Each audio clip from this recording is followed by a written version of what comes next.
আসসালামু আলাইকুম। এসএসসি দাখিল 26 তোমাদের বোর্ড পরীক্ষার আর 73 দিন সময় আছে। আমরা যে মাস্টার প্ল্যান নিয়েছিলাম তার আজকে হচ্ছে 36তম দিন। আমরা আমাদের চূড়ান্ত প্রস্তুতির জন্য মাস্টার প্ল্যান থেকে আজকে যে পড়াগুলো পড়ব, চলো দেখে নেওয়া যাক আমাদের আজকের প্ল্যানের মধ্যে কোন পড়াগুলো আছে। তো আজকে হচ্ছে আমাদের 8 তারিখ ফেব্রুয়ারি মাসের 2026। তো আমরা প্রথমেই পড়ব কোরআন মাজিদ। কোরআন মাজিদ থেকে আমরা যে পড়াগুলো পড়ব, সূরা বাকারা 11 থেকে 13, আয়াতের অনুবাদ এবং সংশ্লিষ্ট কোশ্চেন এবং তাহাকিক। এই দুইটা আয়াতের সংশ্লিষ্ট কোশ্চেন, শাব্দিক এবং ভাবার্থ এবং হচ্ছে তাহাকিক। যারা আমার পেইড ব্যাচে আছো তারা সরাসরি শীট থেকে পড়বা, আর যারা পেইড ব্যাচে নাই তারা আপনারা আপনাদের বোর্ড বই থেকে পড়তে পারেন, তবে একটু বিশ্লেষণ করে পড়বেন। এরপরে Arabic first part. Arabic first part হচ্ছে হুয়া নোমান, হুয়া নোমানু অকুনিয়াতু সাবেত, ঠিক আছে, আবু হানিফা। এই যে নস আছে, এই নসটি এবং এই নসের সংশ্লিষ্ট কোশ্চেন, এই নস এবং নস সংশ্লিষ্ট কোশ্চেন হচ্ছে আপনাদের পড়া। এইটা আপনারা শীট থেকে পড়বেন।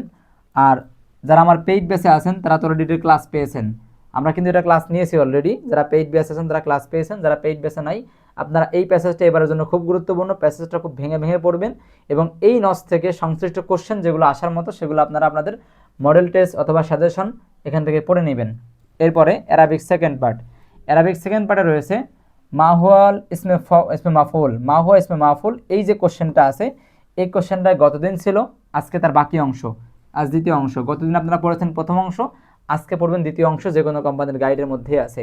এরপরে Bangla first part. Bangla first পার্টে কপোতক্ষ নদ কবিতা। এই কবিতাটা আমি যেভাবে দাগিয়ে দিয়েছি, যেভাবে মার্কিং করে দিয়েছি, সেখান থেকে আপনারা পড়বেন যারা পেইড বেসে আছেন। যারা পেইড বেসে নাই, এই কবিতাটা কিন্তু এবারের জন্য 100% গুরুত্বপূর্ণ। এই কবিতা থেকে একটা সৃজনশীল অবশ্যই অবশ্যই আসবে ইনশাআল্লাহ। এই কবিতাটাকে আপনারা প্রত্যেকটা শব্দ, লেখক পরিচিতি, পাঠ পরিচিতি, শব্দের অর্থ এবং কবিতার ভাব অর্থ ধরার চেষ্টা করবেন, ঠিক আছে। আর যারা পেইড বেসে আছেন তারা আমার ক্লাস পাবেন এবং শিটও পাবেন আজকে। এরপরে হচ্ছে Bangla second part. Bangla second পার্টে কি, অনুচ্ছেদ বিজয় দিবস। অনুচ্ছেদ পড়া তো সহজ, আপনারা যে কোনো বই, যে কোনো গাইড থেকে পড়তে পারবেন। এরপরে ইংরেজি প্রথম পত্র। ইংরেজি ফার্স্ট পার্টে আপনাদের এই কবিতাটা ছিল গতদিন। এটা আমি বলছিলাম আপনাদেরকে প্রত্যেকটা শব্দ ভেঙে ভেঙে পড়ার জন্য, ভাবার্থ পড়ার জন্য। আজকে আপনারা পড়বেন এই কবিতার সামারি এবং থিম। যারা পেইড ব্যাচ আছেন তারা শিট থেকে পড়বেন, এসএফের শিট থেকে পড়বেন। শিটে কিন্তু সব কিছু পোস্টমর্টম করে দেওয়া আছে। এরপরে ইংরেজি second part, right form of verb. আমরা 2 দিনে রাইট ফর্ম ভার্ব শেষ করেছি। আপনারা এখন প্র্যাকটিস করবেন। যারা পেইড ব্যাচে আছেন তারা আমাদের শিট থেকে প্র্যাকটিস করবেন, যারা পেইড ব্যাচে নেই তারা বোর্ড কোশ্চেন পড়বেন, বোর্ড কোশ্চেন থেকে প্র্যাকটিস করবেন। আপনারা ঢাকা বোর্ড পড়তে পারেন, ঠিক আছে। ঢাকা বোর্ড আপনারা 2024 এবং 23 এবং 22 এই 3টা বোর্ড পড়েন ঢাকা বোর্ডের। আর যারা পেইড ব্যাচে আসো তারা তো অলরেডি রাইট ফ্রম ভার্বের পূর্ণাঙ্গ শিট পেয়েছো, ক্লাস পেয়েছো। তোমরা ওই শিট থেকে প্র্যাকটিস করবে, 1 থেকে 5 প্র্যাকটিস করবে। শিটের শেষ অংশের দিকে প্র্যাকটিস দেওয়া আছে বোর্ড কোশ্চেন অনুপাতে। এরপরে ইসলামের ইতিহাস। ইসলামের ইতিহাস সৃজনশীল প্রশ্ন 11 এবং 12। আলফাতা বা লেকচার সাজেশন। যারা মাদ্রাসায় পড়েন তাদের আলফাতা বা লেকচার বা ইমতেহান বা দারসুন, যার যেই কোম্পানির সাজেশন আছে সেখান থেকে আপনারা সৃজনশীল 11 এবং 12 পড়বেন। ক খ খুব ভালো করে মুখস্থ করবেন, গ ঘ দেখবেন যে লেখার ক্রাইটেরিয়া কেমন, আনসার করার সিস্টেমগুলো কেমন। এবারে স্কুল সেকশনে রয়েছে আমাদের কোশ্চেন, বোর্ড কোশ্চেন। আজকেই হয়তো বোর্ড কোশ্চেনটা শেষ হবে বা কালকে থাকতে পারে, এরপর নতুন সিস্টেম চালু হবে হাই স্কুলের জন্য। তো এখানে রয়েছে ভূগোল, অর্থনীতি বিজ্ঞান, হিসাব বিজ্ঞান, ব্যবসা উদ্যোগ, ফিনান্স ব্যাংকিং এবং ইসলাম শিক্ষা। এই সবগুলাই বোর্ড কোশ্চেন, সৃজনশীল পড়বেন। যশোর বোর্ড 2024 সালের যশোর বোর্ড।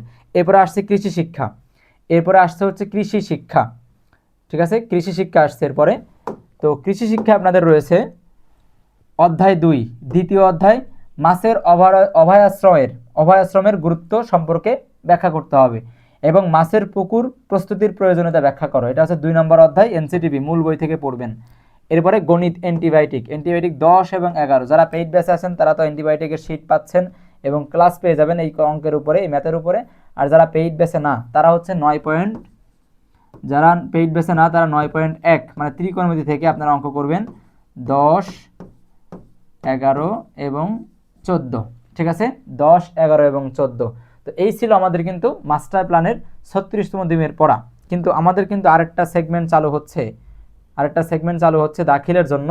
সেটা হচ্ছে আপনাদের লেকচার মডেল টেস্ট কিনতে বলছিলাম। লেকচার মডেল টেস্ট কিনছেন কিনা আপনারা? আমি কিন্তু আজ থেকেই লেকচার মডেল টেস্টের কার্যক্রম শুরু করছি। লেকচার মডেল টেস্ট আপনারা আজকে লেকচার মডেল টেস্টের কোরআন পড়বেন, লেকচার মডেল টেস্টের কোরআন পড়বেন, কোরআন মডেল টেস্ট পড়বেন 1, লেকচার মডেল টেস্টের কোরআন মডেল টেস্ট পড়বেন 1 নম্বরে শুধু এমসিকিউ। মডেল টেস্ট 1-এর শুধুমাত্র এমসিকিউ পড়া আপনাদের, ঠিক আছে, এমসিকিউ পড়বেন, নিজে নিজেই পরীক্ষা দিবেন, সেখানে মার্ক হচ্ছে 40। 40 আপনি কত পান সেটা আপনি এখানে মার্কিং করবেন।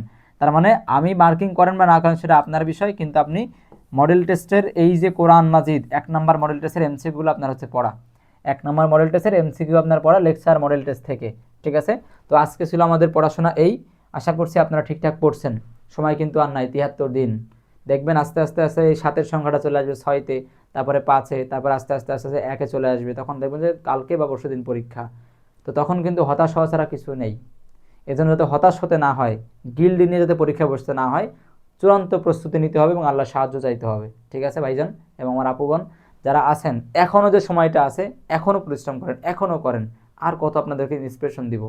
যদি আপনারা এখনও নিজেকে গোছান, এখনও ভালো করে পরিশ্রম করেন, আমার ডেইলি যে পড়াগুলো আমি দিচ্ছি এগুলো ভালো মতো করেন, সম্পূর্ণ শেষ করেন, আমি আশা ব্যক্ত করছি ইনশাল্লাহ আপনারা ভালো রেজাল্ট করবেন। অন্ততপক্ষে আপনারা A+ না পাইলেও 4.5 ক্রস করবেন। আর ভালো করে পড়লে ইনশাল্লাহ A+ পাইতে বাধ্য, ইনশাল্লাহ হবে। আল্লাহ আমাদেরকে সাহায্য করুক, আমিন। আসসালামু আলাইকুম রহমতুল্লাহ।